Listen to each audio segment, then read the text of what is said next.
Save? Oh, thank God. 4 saves. Haven't gotten any gameplay yet.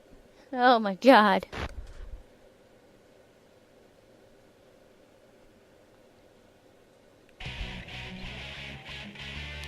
Once again, I participate in a combat test.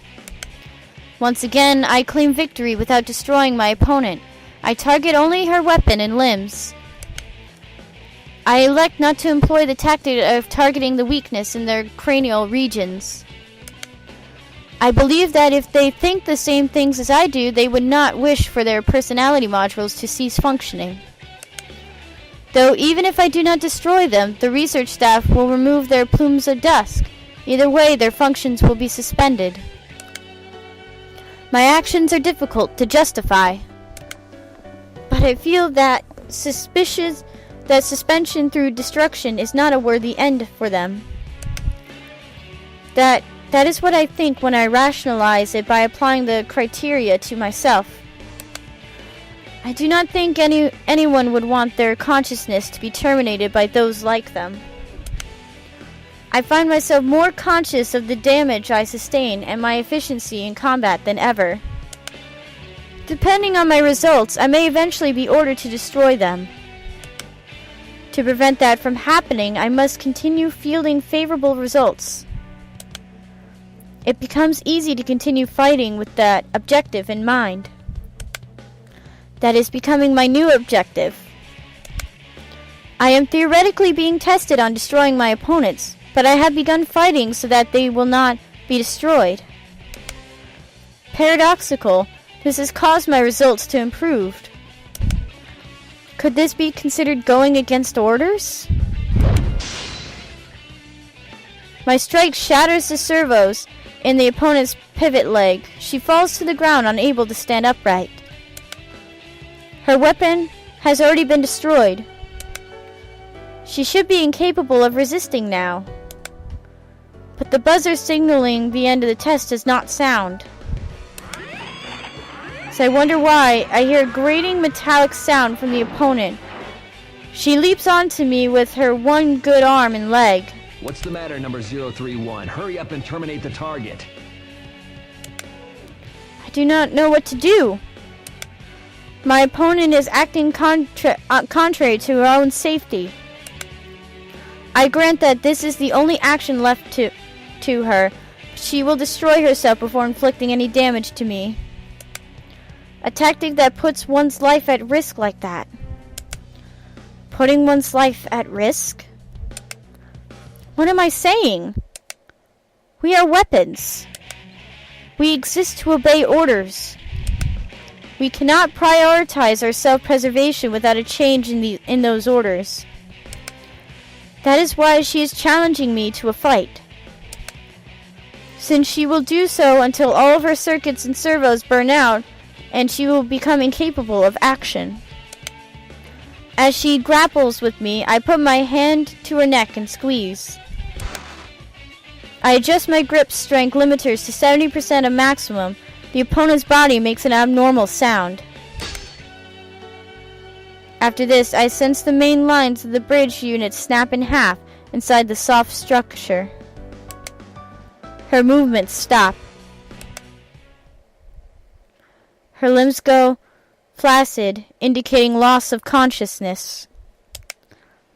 I can see my reflection in her optic inputs. They have lost their focus and look like black holes. I gasp. The face I see reflected in them is not expressionless. How should this expression be classified? I have seen it sometimes when 24 smiles. This face indicates sadness. The buzzer signaling the test ends finally rings.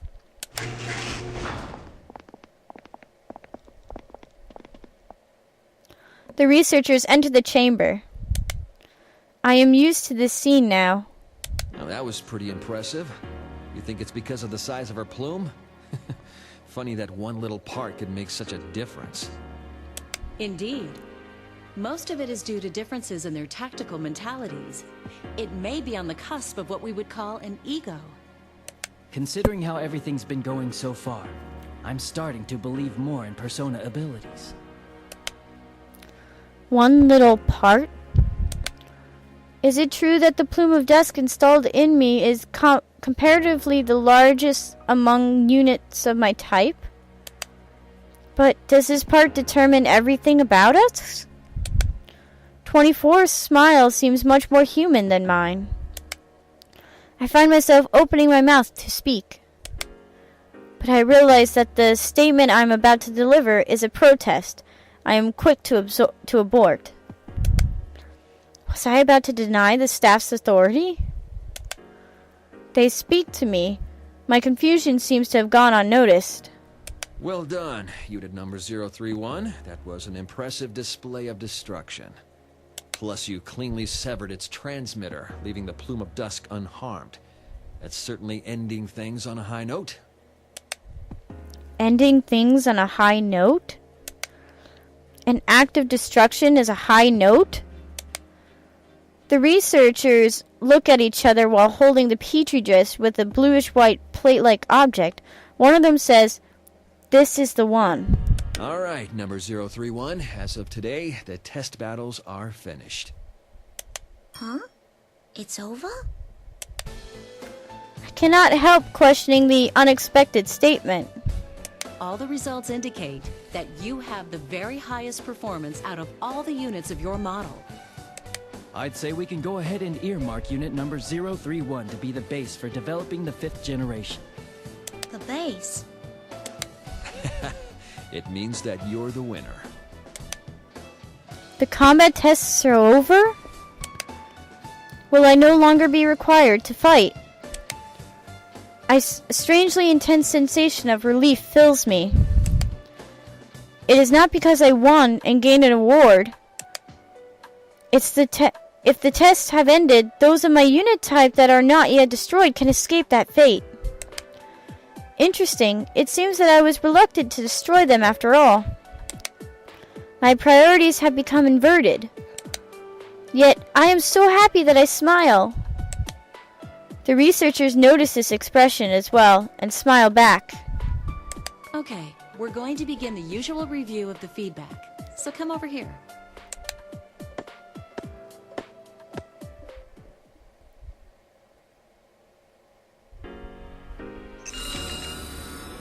When the download begins, the memories and thoughts of my recent opponent flow into me along with the vivid images.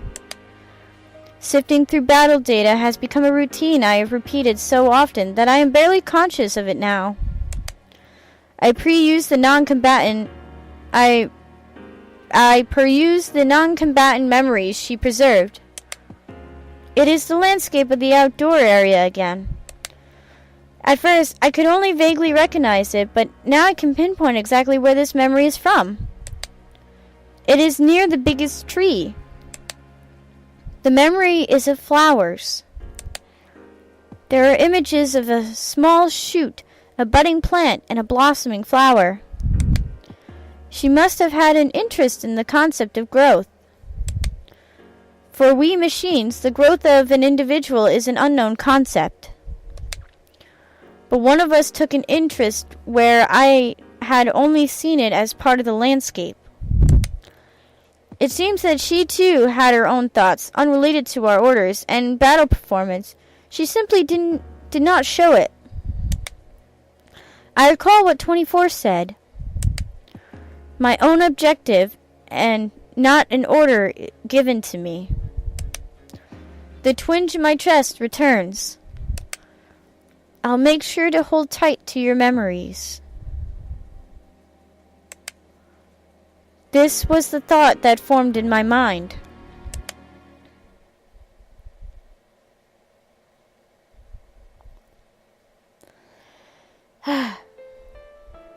Once again, it is time to spend time outdoors. I quickly meet up with 24. It seems she was looking for me as well. Hey, can I talk to you for a while? The lab boys told me today that they were putting the kibosh on the test battles. Kibosh? I see. It's over then. Look, I've been thinking. If they end up tossing us out soon because of that, I want to go with you to go see that person you were talking about. The one you wanted to meet. I might even put in a formal request about it to the lab boys. 24 takes my right hand. Before I can determine her intention, she pulls the cable from her wrist and connects it to a port in my own. She looks at my face in silence. Thinking that she wants to confirm that the tests are, in fact, over, I nod. But the data that transfers is from her to me. The packets that flow through the cable form a single, very small archive file. If you are still safe when everything is over, open this file. 24 removes the cable and keeps hold of my hand. What do you mean, when everything is over? How come I can't look at it now? If I had to answer, I would say because it wouldn't be fair. Fair? She smiles and does not answer.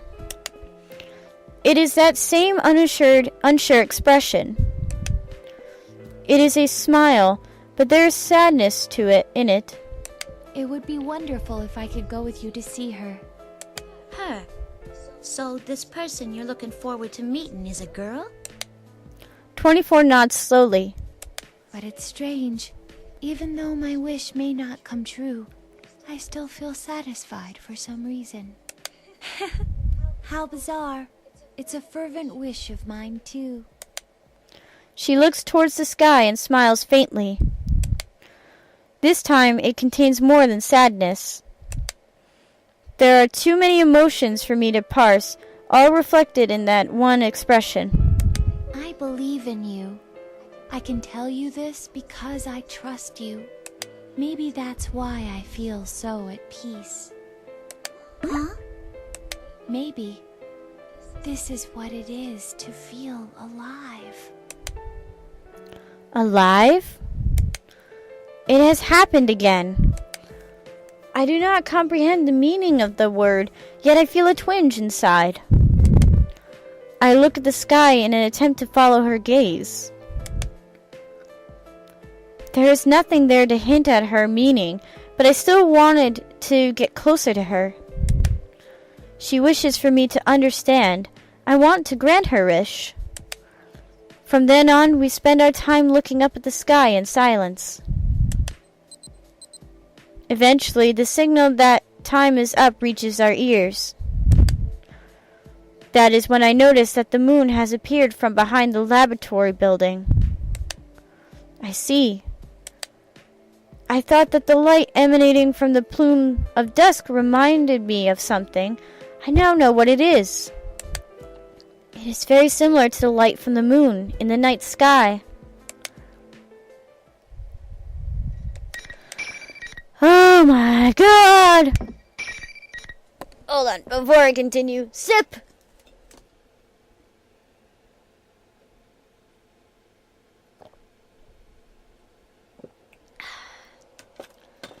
Whew. Nobody was kidding.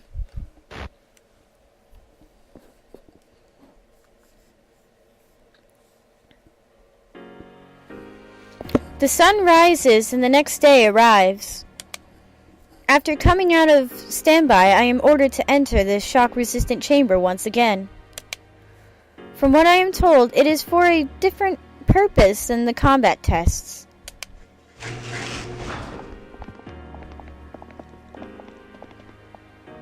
Soon afterwards, the 3 researchers who supervise the feedback downloads appear. Sounds like it's decided. We'll discontinue use of the name Unit Number 031. Generation 5 Labrys will be this unit's new name. Labrys. That's your name. The official one's much longer. Generation 5 Anti-Shadow... 5th generation anti-shadow suppression weapon Labrys. How hard is that to remember? Labrys. This designation by a name that is not a number. I never questioned being called 31 until now. Nothing about it seemed awkward. But I wonder why. I am happy now to have acquired a name. Even if my designation changes, it will not have a concrete effect on my abilities. But by discarding my number for a name, I feel as if I am no longer one of a series with minute variations. I am a discrete individual. That may be why. I find myself smiling as a result. From now on, the battles you fight will not be to test your performance. They'll be geared toward drawing out a persona. First, you will fight all the remaining units of your model type. Your objective is to destroy them, every last one. Oh. So, man. Huh? I am perplexed at the disconnect between their tone of voice and the specifics of the order. Fight against all remaining units of my model type? Destroy every last one of them? The fear impulse and self-preservation instinct seem to be the key to activating a persona. This is the most effective method of inducing extreme mental stress. Stress? Come on, you don't have to go this far. Huh? Well, that's a first. None of them have ever protested like that. Well, at least that's a sign that its ego is developing. You told me it was over. I thought I wouldn't have to do these things anymore. You. Ain't there some other way? If there is, please, let me do that instead. I don't want to fight him anymore. The three researchers look at me with apparent surprise on their faces. Did my protest get through to them? I hope so, but... That's a surprise. Such natural speech patterns. I hadn't thought its personality would develop this fast. All the data's being recorded now. Let's compare them and look at which stages they improve at. They smile while muttering to themselves. I am at a complete loss for words. They are not machines, but humans, and on top of that, they are creators. It is not possible that they do not understand me. Yet their current expression... Until now, I thought that they were understanding people who treated us as close to human. I was wrong. I am only an object to them. No matter what I say, they will see it only as a response to stimulus. Behind their gentle attitudes, we are nothing more than test subjects they hold no emotional attachment to. They do not focus on what I am saying. They are only interested in it as a reaction.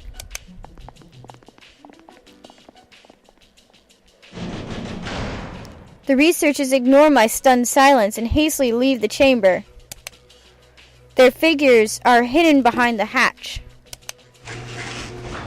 Soon, with a terrible low-pitched sound, the hatch on the other side begins to open, where the opponents come through. I will be forced to fight again today and in the days to come. I must continue to destroy my opponents each time. I cannot find the words I want to say. I slowly turn my head towards the hatch. But what I see there is what truly leaves me at a loss for words. No. I knew it. The opponent emerges from hatches 24. There is no smile or sadness on her face. She is quietly standing there, expressionless. 24 steps into the chamber while gazing at my face. The hatch slowly closes behind her. No. Why? Even I do not know who the question is addressed to. Why is she here? Because she was ordered? Do I have to fight her now? It is not quite sinking in yet. But in a sharp tone I have never heard from her before, she tells me what I must do. Draw your weapon. I can't. If you don't fight, you'll lose. I will end up destroying you. Are you willing to accept that? Why? Why are you saying this stuff? 24 ignores my question, reaches behind her back with her right hand. The multi-use weapon unit releases from her back. It becomes a greatsword in her right hand.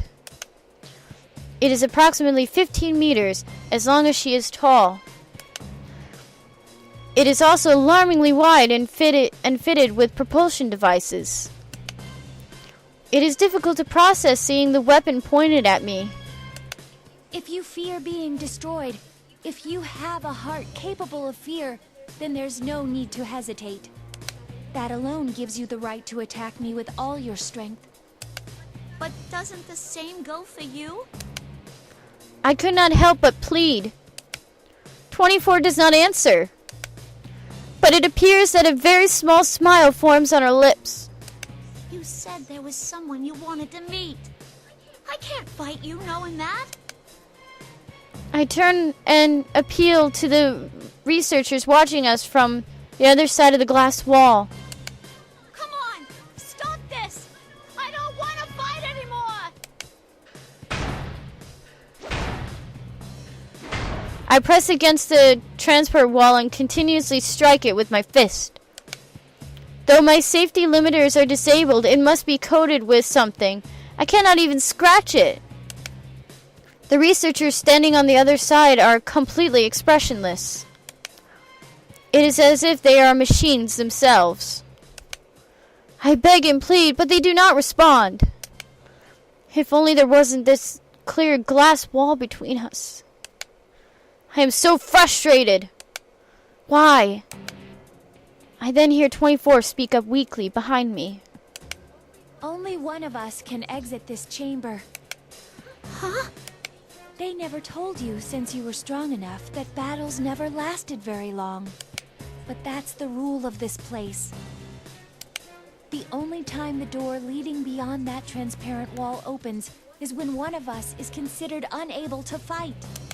From the start, this whole setup never took our feelings into account. I can say nothing. I can see her from her words what atrocious battles were forced upon her. But talking like this is a waste of time. I can see I won't spur you into fighting with just words alone. As soon as she finishes, 24 leaps into the air, swinging her sword at me. I quickly jump back and barely dodge the attack.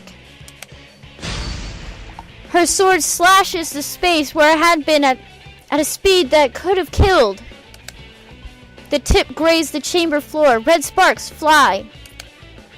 She is serious. It finally sinks in. I jump away to put a distance between us. I don't intend to meekly accept my destruction.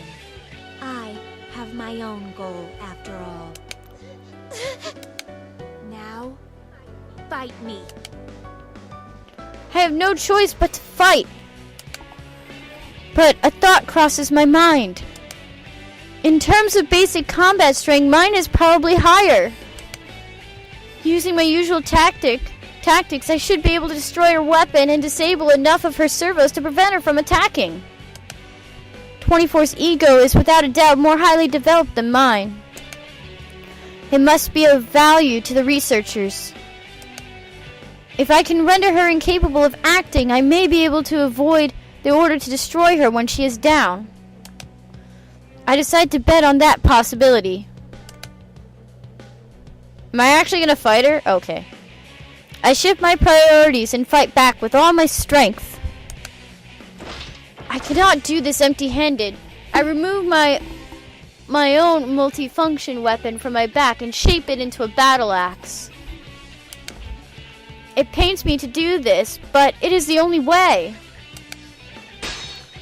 I repel 24's persistent sword strikes and go for a counterattack. I aim for the great sword's clasp with my battle axe. After a number of hits, it shatters. My next target is is the transmission system of her shoulder and her knee joints. In terms of output and movement itself, I detect various differences between us. Amongst those of my unit type, I awakened latest. Compared to 24, not only my personality module, but my limbs as well have been upgraded to the latest versions. It is only a matter of time. 24 loses virtually all offensive capabilities and falls to the floor. As I planned, 24 is mostly undamaged apart from her weapon and motor functions. I immediately turned to the researchers behind their invisible wall and raised my voice. Isn't this enough? She had that ego thing way before me. Destroying her won't do anyone any good. Come on, have a heart. But hearing this, the researchers only laugh. Their faces are as joyous as when they see results that surpass their expectations. Why? What in this situation could cause such joy? 24's body, collapsed on the ground, suddenly begins to convulse. It goes still for a few seconds, then, although it should not be able to move, it drags itself up. Huh? What the? Unpleasant metallic sounds are coming from all over her body. It indicates that she is undergoing unreasonable stress. Still, no expression appears on 24's face. It is a cold, doll-like void. It is similar in appearance to a newly activated unit. I know as soon as I look at her, she would never make a face like this on her own. What did you do to her? It'll be coming at you with everything it has now. You better not hold back either. Number 024 had an excellent record against others of its model. Even you might have a hard time beating this one, Labrys. I unconsciously find myself biting my lip. We are weapons. In other words, we are tools. Of course, there would be a means to issue orders remotely. I recall what the one researcher said. This is the most effective method of inducing extreme mental stress. In other words, the more strongly I desire 24's survival, the stronger my reaction will be when forced to destroy her. That is why they laugh. I can sense the strength draining from my shoulders. There is nothing more I can attempt. All I can do is end her.